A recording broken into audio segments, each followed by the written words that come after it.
देखिए class centre वाले बच्चे, सब्जेक्ट बायोलॉजी, ठीक है। चैप्टर वही तुम्हारा चल रहा है 11 और चैप्टर का नाम था जीनोम, मानव जीनोम परियोजना एवं डीएनए फिंगरप्रिंटिंग, ठीक है। इसमें आ गया है अगला टॉपिक। क्या टॉपिक है? टॉपिक है डीएनए अंगुली छापी प्रिंटिंग फिंगरप्रिंटिंग, ठीक है। इसमें देखते हैं क्या होता है।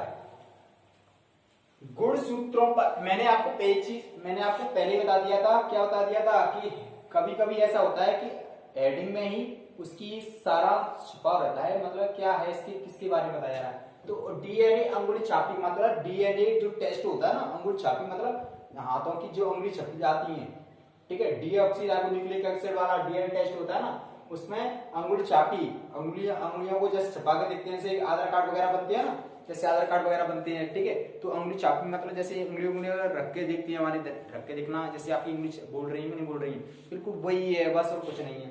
देखते हैं क्या है इसमें। डीएनए अंगुली छापी फिंगर प्रिंटिंग, ठीक है। गुणसूत्रों पर मतलब क्रोमोसोम पर उपस्थित जीन्स, क्रोमोसोम पर ही तो होते हैं जीन्स, किस पर होते हैं? क्रोमोसोम पर। जीन्स जीवों के लक्षणों के साथ साथ किसको दर्शाती हैं? जीवों के लक्षणों को दर्शाते हैं। हाँ, जीवों के लक्षणों के साथ साथ वंशागत के लिए भी उत्तरदायी है। किसके लिए? वंशागत मतलब एक लक्षण है, वो पीढ़ी दर पीढ़ी चल रहा है ना, पीढ़ी दर पीढ़ी चल रहा है, तो वही क्या हुआ? वंशागत ही तो हुआ, और कुछ नहीं है। वंशागत के लिए भी उत्तरदायी है। यहां तक क्लियर हुआ। आगे, गुणसूत्र मुख्यतः डीएनए के बने होते हैं। किसके बने होते हैं? अधिकतर क्रोमोसोम किसके बने होते हैं? उसी के, तो डीएनए की डीऑक्सीराइबोन्यूक्लिक एसिड की बनी होती हैं। और किसके बने होते हैं? बने होते हैं। जैविक विविधताएं मतलब जीवों की विविधताएं। जीव क्या विभिन्न प्रकार की है ना, जैविक विविधताएं। जैविक विविधताएं कोशिकीय विभाजन के दौरान मतलब जब जीवों में कोशिकीय विभाजन की क्रिया होती है, जैसे अर्धसूत्री विभाजन, समसूत्री विभाजन वगैरह होते हैं ना, वही कोशिकीय विभाजन के दौरान होने वाले उत्परिवर्तनों के कारण भी होती है। मतलब उत्परिवर्तन मैंने आपको पहले बता दिया, उत्परिवर्तन कौन सी होती है? उत्परिवर्तन जीवों में अचानक उत्पन्न होने के बाद में जीवों में अचानक होने वाले परिवर्तन उत्परिवर्तन कहलाते हैं, है कि नहीं? मतलब जीवों में अचानक होने वाले परिवर्तन उत्परिवर्तन कहलाते हैं। तो इसमें क्या है? जैव विविधता कोशिकीय विभाजन के दौरान होने वाले उत्परिवर्तनों के कारण भी हो सकती है। मतलब कहने का यह है, जीवों की जो विभिन्नता है ना, वो किसके कारण भी हो सकती हैं? उत्परिवर्तनों के कारण भी हो सकती हैं। ये जरूरी नहीं है किसके कारण, जीन्स के कारण ही हो विविधताएं जीवों में, उसकी वजह से नहीं है। वजह इसकी भी हो सकती है कि कोशिका भी जब कोशिका विभाजन होता है ना, जब उत्परिवर्तन के कारण उत्परिवर्तन की क्रिया होती है, तो उसके कारण भी क्या हो सकती है? संतान या जीव विभिन्न विभिन्न प्रकार के हो सकते हैं। सीधी सी बात यह है। मतलब कहने का यह, उत्परिवर्तन के कारण भी जीव विभिन्न विभिन्न प्रकार के हो सकते हैं, ठीक है। आगे, इन सभी कारकों के कारण मतलब इन सभी के कारण, किसके कारण? इन सभी जो भी फैक्टर है ना, उसके कारण प्रत्येक जीव के जीन्स की एक विशिष्ट व्यवस्था होती है। मतलब जो इन सभी फैक्टरों के कारण, इन सभी कारकों के कारण, ठीक है, इनके कारण भी प्रत्येक जीव के जीन्स की एक विशिष्ट व्यवस्था होती है। मतलब जो भी जीन्स होते हैं ना, जो भी जीन्स होते हैं, उनकी एक विशिष्ट व्यवस्था होती है, उनकी एक स्पेशल व्यवस्था होती है। उनकी एक स्पेशल व्यवस्था कैसे होती है? जो उसकी फिंगरप्रिंटिंग कहलाती है। भाई जीन की जो विभिन्न मतलब एक स्पेशल व्यवस्था होती है ना, वो क्या कहलाती है? अंगुली छापी है, डीएनए, वो उनकी फिंगरप्रिंटिंग कहलाती है। उनकी फिंगरप्रिंट मतलब जैसे अंगुली, जैसे तुमने देखा होगा आधार कार्ड वगैरह निकलवाने जाते हैं, नया आधार कार्ड निकलवाओ तो, या पैसे निकलवाते हैं, अंगूठी वगैरह लगवाते हैं, कहते हैं ना नया आधार कार्ड बनाना तो फिंगर लगाओ अपने, फिंगर बोल जाते हैं उनकी, बोलते हैं। तो बिल्कुल बस और कुछ नहीं, वही सिस्टम है, ठीक है। उसकी फिंगरप्रिंट कहलाती है, वही कहलाती है बस।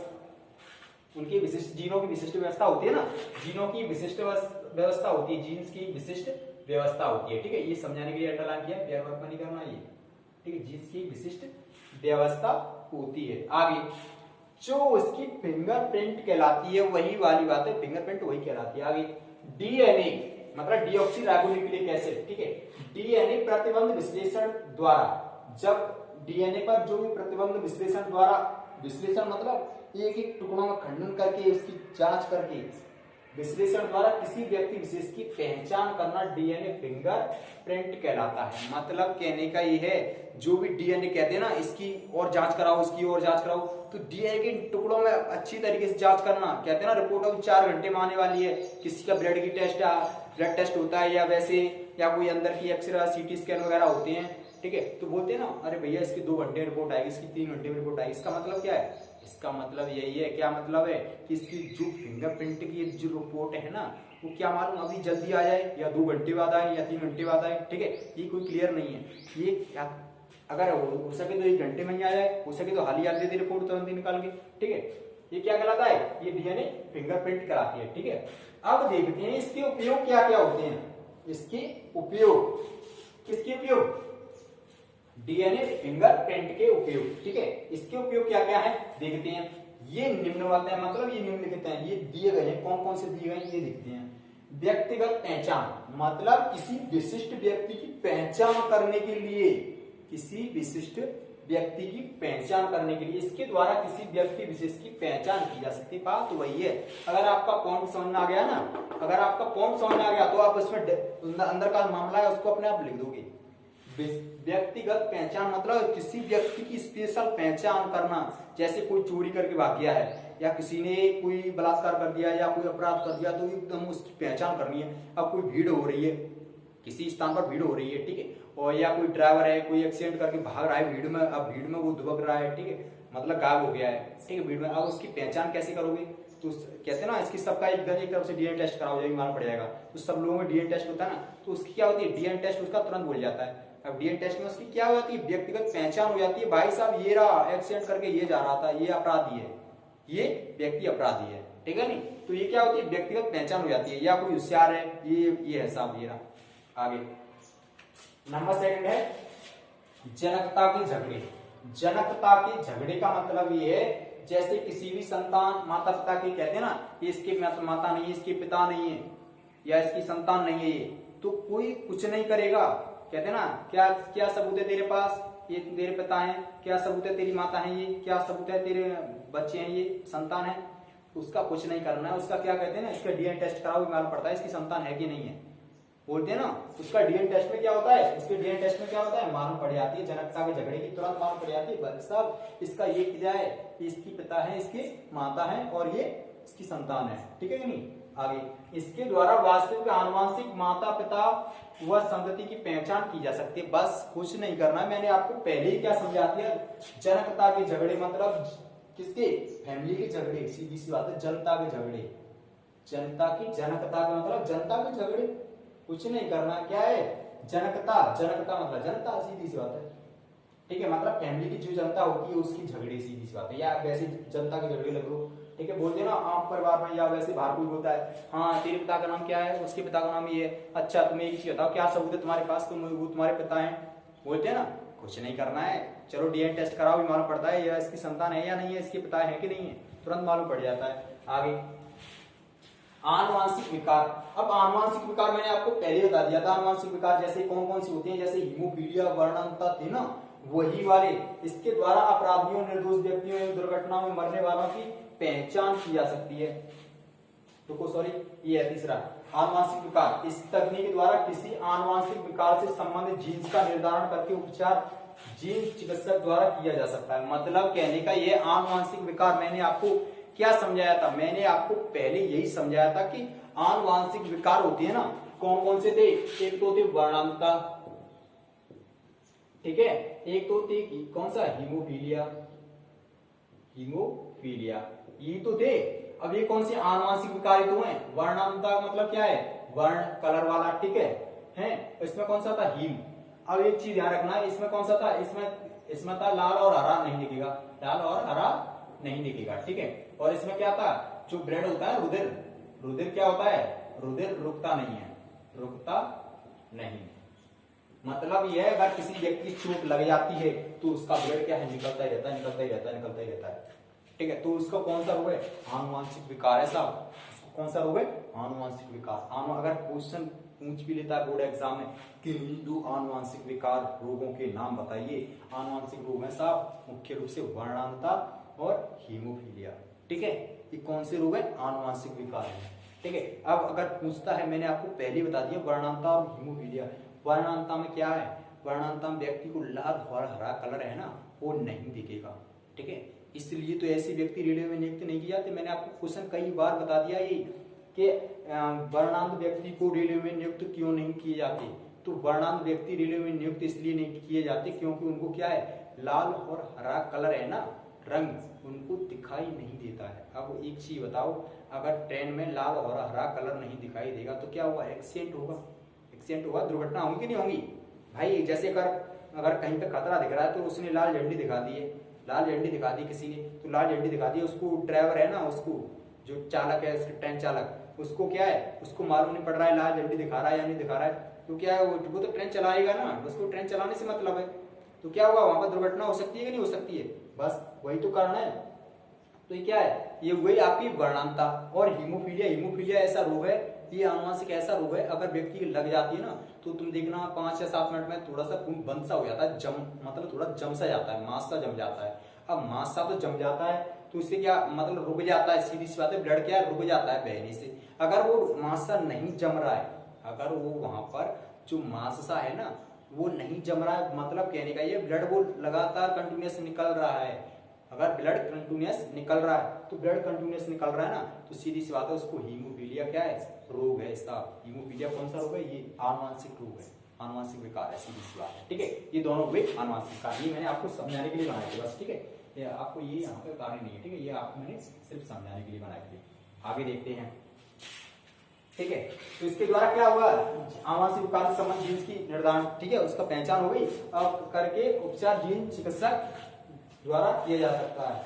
मतलब कहने का जीन चिकित्सक मतलब जीनों का जो डॉक्टर होगा ना, जो जीन्स की पहचान करके उसका इलाज ढंग से कर दे, उस पर ही वो इलाज उसका कर सकता है उसी व्यक्ति का, ठीक है, आनुवंशिक विकार वाले व्यक्ति का। नहीं तो जीन चिकित्सक अगर नहीं होगा तो अगर नॉर्मल डॉक्टर पर कराओगे ना, नॉर्मल डॉक्टर पर उसकी ट्रीटमेंट कराओगे तो उसका इलाज असंभव है, उसका इलाज क्या है, असंभव है, ठीक है। इसीलिए तो कहते हैं ना उसके कान वाले डॉक्टर के पास ले जाओ या आंख वाले डॉक्टर के पास ले जाओ या फलाने हॉस्पिटल में ले जाओ। और क्यों भेजते हैं, फिर तो नॉर्मल डॉक्टर होते हैं ना, वो उनको दवा ले लो बस, उनसे कम हो जाएगा, ठीक है। आगे फोरेंसिक्स, इसमें क्या होता है, इसके द्वारा अपराधियों, निर्दोष व्यक्तियों एवं दुर्घटनाओं में मरने वालों की पहचान की जा सकती है। इससे ये फोरेंसिक्स ऐसी तकनीक है, मतलब वही डीएनए फिंगर वाली है, ठीक है। इसमें क्या होता है, अपराधी जो किसी ने अपराध कर दिया, कोई मार दिया है, गोली दे दी है, ठीक है, किसी ने कोई अपराध कर दिया है, चोरी कर ली है, कॉमन निर्दोष व्यक्ति, ठीक है, अपराधी तो क्या बच रहा है, ठीक है, और निर्दोष व्यक्ति पकड़ा जा रहा है, तो उसकी एवं दुर्घटना मरने वाले कितने पता नहीं कितने मरे दुर्घटनाओं में, तो उनकी सबकी कहते हैं ना ये सब, इन सब लोगों को रोक दो, अभी मालूम पड़ जाता है किसने अपराध किया है किसने नहीं किया है, निर्दोष व्यक्ति कौन है, ठीक है। तो उनकी सबकी क्या हो जाती है, तुरंत पहचान हो जाती है, भाई साहब ये अपराधी नहीं है, ठीक है, और ये इन दुर्घटनाओं में, इस दुर्घटना में इतने व्यक्ति मरे हुए हैं, ठीक है। अन्य, अगला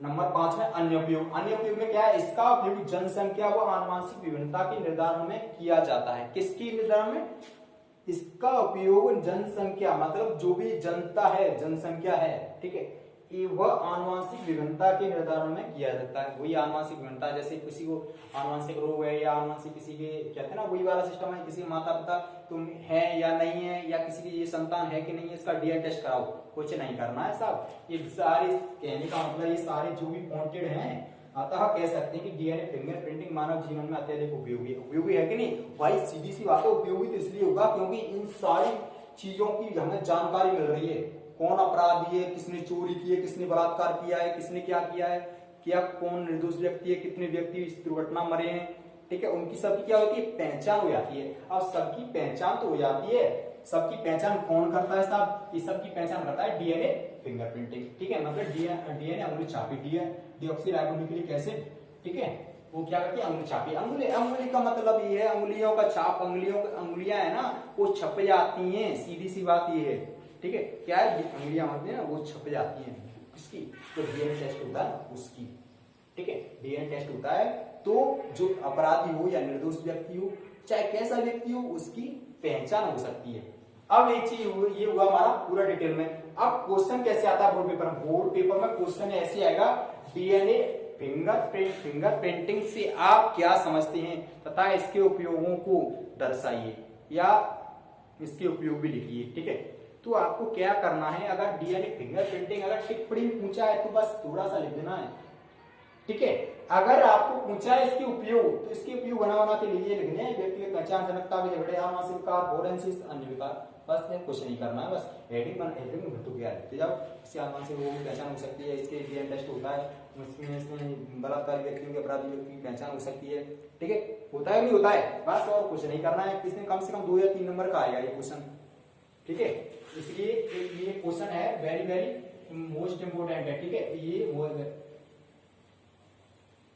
एक चीज ध्यान रखना, मैं अधिकतर जो क्वेश्चन करा रहा हूँ, ठीक है, मैं अधिकतर जो क्वेश्चन करा रहा हूँ वो आपके बोर्ड एग्जाम की दृष्टि से very very most important question है। मैं उन्हीं चुनिंदा क्वेश्चन को निकाल रहा हूँ, ठीक है। इसीलिए आप जो भी आपके साथ के बच्चे हैं, ठीक है, मिले कहीं पे और कहीं पर भी आस पास पड़ोस में, ठीक है, उनको सबको अलर्ट कर दीजिए, ये बोल दीजिए कोर्स चल रहा है, कोर्स की कोई पता नहीं होगा कि कोर्स द्वारा होगा या नहीं होगा, इसलिए आप कंटिन्यूअस मन से आप कोर्स को करते जाइए। अगर पॉइंट अगर कोई समझ में नहीं आ रहा कमेंट करके भले बोल सकते हो, ठीक है, ठीक है। इसीलिए आप अपने फेयर वर्क भी करते रहिए, ठीक है, और अपना समझते भी रहिए, ठीक है। नहीं, ये हुआ आपका क्या हुआ, डीएनए अंगूर छापी फिंगर प्रिंटिंग, ठीक है।